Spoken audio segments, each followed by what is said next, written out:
Next question, students, based on Hall effect. Start chedama. Next, in a Hall effect experiment, a p-type semiconductor is sample is with the whole concentration P1 is used. అంటే ఒక p-type semiconductor experiment వాళ్ళు Hall effect experiment చేసినప్పుడు p-type semiconductorలో వాళ్ళు use చేసిన whole concentration వచ్చేసి P1 అమ్మ. The measured value of the hall voltage. ఇప్పుడు hall effect experiment మనం కండక్ట్ చేసినప్పుడు టెర్మినల్ 2 దగ్గర వోల్ట్ మీటర్ కనెక్ట్ చేసి అక్కడ వోల్టేజ్ మెజర్ చేస్తాం. అక్కడ టెర్మినల్ 2 దగ్గర హాల్ వోల్టేజ్ అనేది నెగిటివ్ వచ్చింది అనుకో, that semiconductor is N type semiconductor. ఆ టెర్మినల్ 2 దగ్గర మనకి పాజిటివ్ వోల్టేజ్ వచ్చింది అనుకోండి, that is P type semiconductor. అసలు హాల్ ఎఫెక్ట్ ఎందుకు అని మీరు నన్ను అడిగారు అనుకోండి, ఫస్ట్ పాయింట్ వచ్చేసి given semiconductor N type or P type or intrinsic. ఒక semi conductor N type or P type అని చెప్పడానికి to determine the given semiconductor is N type or P type we use Hall effect experiment. గుర్తుపెట్టుకోండి, ఓకేనా. There are another applications also, advantages also, but prime advantage అసలు ఎందుకు Hall effect అని చెప్తే to determine the semiconductor is N type or P type or intrinsic.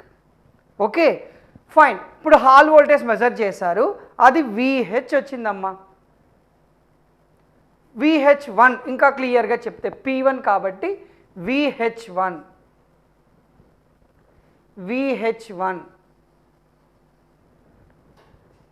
It is now replaced by another p-type sample with whole concentration P2 where P2 is equals to 2P1. So P2 is equals to 2P1 అంటే second time use చేసిన p-type semi conductor యొక్క hole concentration అనేది first time use చేసిన దానికంటే double the concentration. So second p-type semi conductor majority carrier concentration వచ్చేసి double అమ్మ. Fine. ఇప్పుడు where P2 is equals to 2P1, what is the new Hall voltage? First ఒక సెమీ కండక్టర్కి Hall effect conduct చేశారు, అప్పుడు హాల్ వోల్టేజ్ VH1 వచ్చింది. ఇంకొక p-type సెమీ కండక్టర్ తీసుకున్నారు, దాంట్లో కాన్సన్ట్రేషన్ అనేది double the first semi conductor. ఇప్పుడు హాల్ వోల్టేజ్ ఎంత అని అడిగారమ్మా. ఇప్పుడు హాల్ వోల్టేజ్ ఎంత? ఇక్కడ ఒక చిన్న పాయింట్ చెప్తా, జస్ట్ అది గుర్తుపెట్టుకుంటే చాలు. ఎప్పుడు హాల్ వోల్టేజ్ అనేది సెమీ కండక్టర్ యొక్క కండక్టివిటీకి ఇన్వర్స్లీ ప్రపోర్షనల్ ఉంటుంది. ఒక సెమీ కండక్టర్ కండక్టివిటీ ఇంక్రీజ్ అయిందనుకో, హాల్ వోల్టేజ్ అనేది తగ్గిపోతుంది. ఒక సెమీ కండక్టర్ కండక్టివిటీ తగ్గిందనుకోండి, హాల్ వోల్టేజ్ అనేది ఇంక్రీజ్ అవుతుంది. సో ఇక్కడ కండక్టివిటీ ఇంక్రీజ్ అయింది కదా, హోల్ కాన్సన్ట్రేషన్ డబుల్ అయింది కదా, హెన్స్ కండక్టివిటీ అనేది ఇంక్రీజ్ అవుతుంది. కండక్టివిటీ ఇంక్రీజ్ అవ్వడం వల్ల హాల్ వోల్టేజ్ అనేది తగ్గుతుంది. సో ఇక్కడ హాల్ వోల్టేజ్ ఎక్కడ తగ్గిందమ్మా? ఇది కాదు, ఇక్కడ కూడా కాదు, ఇంకా పర్టికులర్గా తీసుకుంటే 2 times ఇంక్రీజ్ అయింది కదా, సో 2 times డిక్రీజ్ అవుతుంది. Option 3 is the correct answer. 1/2 VH1. Double the hole concentration అయినప్పుడు Hall voltage half of the p-type semi conductor first one అవుతుంది. Simple, very simple. ఎవ్వరికి రాని క్వశ్చన్స్ నువ్వు చేయాలమ్మా, గుర్తుపెట్టుకో. నిన్ను నువ్వు నమ్ము, ఫస్ట్ ప్రతిదీ చదువు. ఇది అవసరం లేదు అని అవసరం లేదు నువ్వు ఎప్పుడు ఫీల్ అవుతావో అప్పుడు నువ్వు అలసిపోయావని అర్థం, ముసలోడు అయిపోయావని అర్థం. Age is just a number. ఇప్పుడు 65 years వాళ్ళు కాదు, 5 years కాదు, 10 years కాదు, ఇవన్నీ కాదు. Age is a number. నువ్వు ఎప్పుడైతే కొత్త వాటికి అలవాటు పడవో, కొత్త వాటిని తీసుకోవడానికి నువ్వు యాక్సెప్ట్ వదిలేసి అని అంటున్నావు అంటే నువ్వు ముసలోడు అయిపోతున్నావు అర్థం, నువ్వు ముసలాం అయిపోతున్నావు అని అర్థం అమ్మా, గుర్తుపెట్టుకోండి. ఓకేనా. నువ్వు ఎప్పుడు కొత్త వాటికి యాక్సెప్ట్ చేయాలి, గుర్తుపెట్టుకోండి. Next question.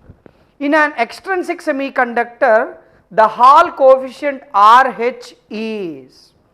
ఇక్కడ గుర్తుపెట్టుకోవాల్సిన పాయింట్ ఏంటంటే ఇంట్రిన్సిక్ సెమీ కండక్టర్కి వచ్చేసేటప్పటికి RH అనేది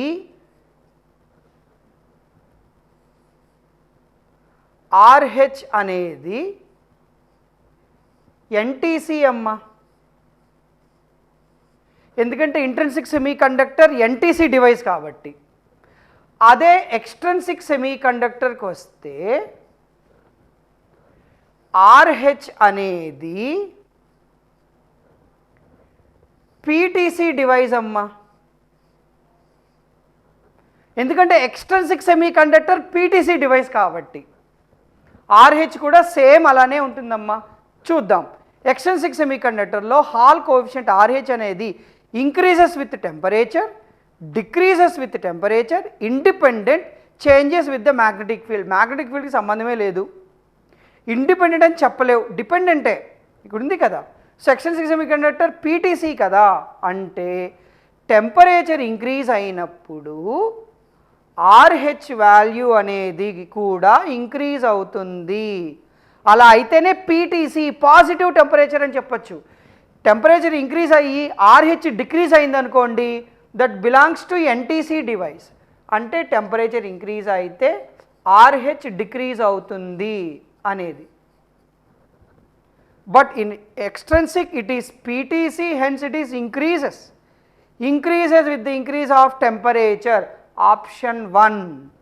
ఆప్షన్ 2 కాదు, 3 కాదు, 4 కాదు. The correct answer is option 1. Hall effect ఎందుకు యూజ్ చేస్తారు? హాల్ ఎఫెక్ట్ చిన్న చిన్న ప్రాబ్లమ్స్ చేయకూడదమ్మా. అలా చేసి నువ్వు లో లెవెల్కి వెళ్ళిపోతావు. అందుకనే beyond the problems, bits and bytes అని ఇంకా ఆ క్వశ్చన్సే కాకుండా ఇంకా GATE level questions, IAS questions, N N Bhargava back side questions అన్నీ, ఆల్బర్ట్ మాల్వినో అన్ని నుంచి మేము ఈ బుక్ ప్రిపేర్ చేసామమ్మా. ఈ క్వశ్చన్స్ ఇవి నువ్వు చదివితే చాలమ్మా. మోర్ దెన్ అన్నవి ఇప్పటికే చాలా ఎక్కువ కంటెంట్ చెప్తున్నాం. బట్ నువ్వు ఇలా నేర్చుకోవాలి. గేట్ లెవెల్లో నేర్చుకుంటే ఈ సెట్ పేపర్ ఈజీ అవుతుంది. అలా అని మీకు అనవసరమైన క్వశ్చన్స్ నేను చెప్పట్లేదమ్మా, మీరే చూడండి. Easy. Okay, please note it down. Hi students, next question. Which of the following quantities cannot be measured or determined using Hall effect? Type of semiconductor, mobility of charge carriers, diffusion constant, carrier concentration. Students, Hall effect use చేసి మనం ఏ వేటిని measure చేయగలం, వేటిని measure చేయలేమని అడుగుతున్నారమ్మా. ఒకటే అడిగారు, cannot be అని చెప్పి. Cannot be. Okay, let's start. మీకు ఇప్పుడే చెప్పాం హాల్ ఎఫెక్ట్ అసలు ఎందుకు. హాల్ ఎఫెక్ట్ అంటే గివెన్ సెమీకండక్టర్ ఎన్ టైపా, పీ టైపా, ఇంట్రిన్సిక్గా ఫైండ్ అవుట్ చేయడానికి, డిటర్మైన్ చేయడానికి యూజ్ చేస్తాం. సో ఆప్షన్ 1 కరెక్ట్ కాదు. ఎందుకంటే మనం యూజ్ చేస్తాం కదా, we can calculate, we can determine. Next, mobility of charge carriers. Yes, mobility find out చేయొచ్చమ్మా. ఎలా అంటే mobility mu is equals to sigma RH. మనకు వన్స్ హాల్ కోఎఫిషియంట్ వాల్యూ తెలిసిన తర్వాత కండక్టివిటీతో మల్టిప్లై చేసి మొబిలిటీ వాల్యూ ఫైండ్ అవుట్ చేయొచ్చు. We can determine. So this is also wrong. Carrier concentration అని అన్నారమ్మా. Hall effect, hall coefficient ఉంది కదా ఆర్హెచ్ అని. ఆర్హెచ్ని base మామూలుగా ఆర్హెచ్ ఫార్ములా ఏంటంటే hall coefficient RH is equals to 1/NQ అమ్మా. మీరు ఫార్ములా గుర్తుపెట్టుకోండి, మంచిదే. కరెక్ట్ గుర్తుపెట్టుకుంటే మంచిదే.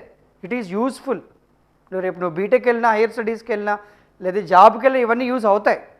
ఇప్పుడు ఈ 1/NQ అన్నప్పుడు వన్స్ మీరు ఆర్హెచ్ వాల్యూ తెలిసినప్పుడు నెక్స్ట్ స్టెప్లో n is equals to 1/QRH అని ఎన్ వాల్యూ కనుక్కోవచ్చు కదా, అంటే క్యారియర్ కాన్సన్ట్రేషన్ కనుక్కోవచ్చు కదా. సో ఇది కూడా కరెక్ట్ కాదు. సో ఏం మీరు మెజర్ చేయలేరు అంటే diffusion constant.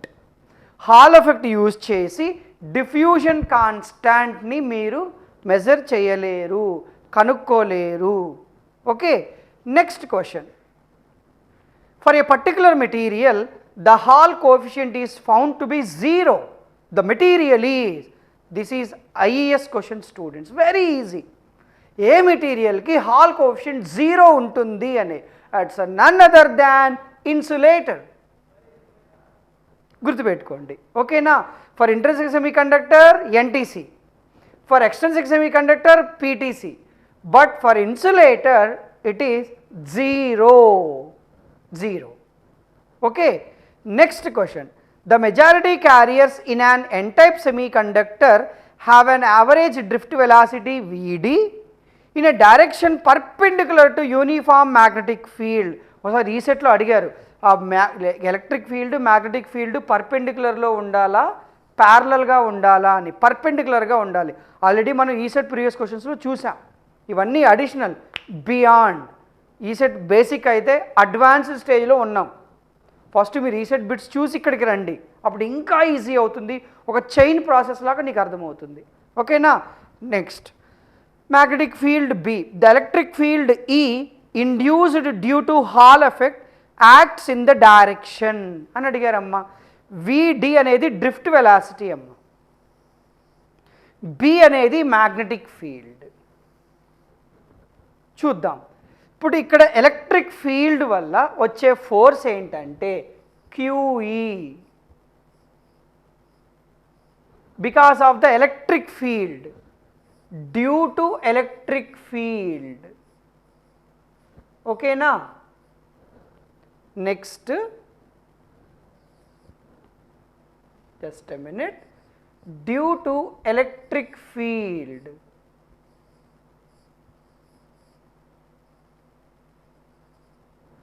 Now magnetic field కూడా ఉంది కదమ్మా. సో magnetic field వల్ల వచ్చే ఫోర్స్ ఏంటి? That is equals to BIL sin theta, where theta is the angle between I and B. That means magnetic field and electric field. ఇప్పుడే చెప్పారు కదా perpendicular అని. పర్పెండిక్యులర్ అంటే 90 degrees కదా. సైన్ 90 ఏమవుతుంది? 1. So it is BIL. ఎందుకంటే perpendicular magnetic field perpendicular కాబట్టి. Next, ఇప్పుడు కరెంట్ని మనం ఇక్కడ మనకి IL లేదమ్మా, ఇక్కడ వెలాసిటీ అని ఏదో చెప్పారు. అంటే నీకు ఈక్వేషన్స్ వెలాసిటీగా కావాలి. ఓకే, వెలాసిటీగా కావాలి కదా. ఇప్పుడు ఏం చేయాలి? BIL, B is magnetic field, I is current, L is length. ఇక్కడ ఏం చేస్తామంటే I అంటే Q/T ఇంటూ లెంత్. ఇప్పుడు లెంత్ బై టైం ఏమైందమ్మా? వెలాసిటీ. సో BQV ఇదమ్మా, BQV. సో ఇది మ్యాగ్నెటిక్ ఫీల్డ్ ఫోర్స్ అమ్మా, ఇది ఎలక్ట్రిక్ ఫీల్డ్ ఫోర్స్. ఇప్పుడు మనం ఏం చెప్తామంటే, so we assume at equilibrium these forces are equal. Hence electric field వచ్చిన వాళ్ళ force QE is equals to magnetic field వల్ల వచ్చిన force BQV due to magnetic field. Okay, that is BQV. QQ gets cancelled. Then what is electric field E? B into V. అదే కదా. So answer is B into VD, where VD is drift velocity. ఇక్కడ మీరు దీన్ని drift velocity అన్నా తీసుకోవచ్చు. Drift velocity ఇదేనమ్మా. ఇటువంటి క్వశ్చన్సే నీకు ఎగ్జామ్కి వస్తాయి. ఇటువంటివి చేసినప్పుడే నీకు ర్యాంక్ వస్తుంది, నాలెడ్జ్ గెయిన్ అవుతావు. గుర్తుపెట్టుకోండి. Okay, please note it down.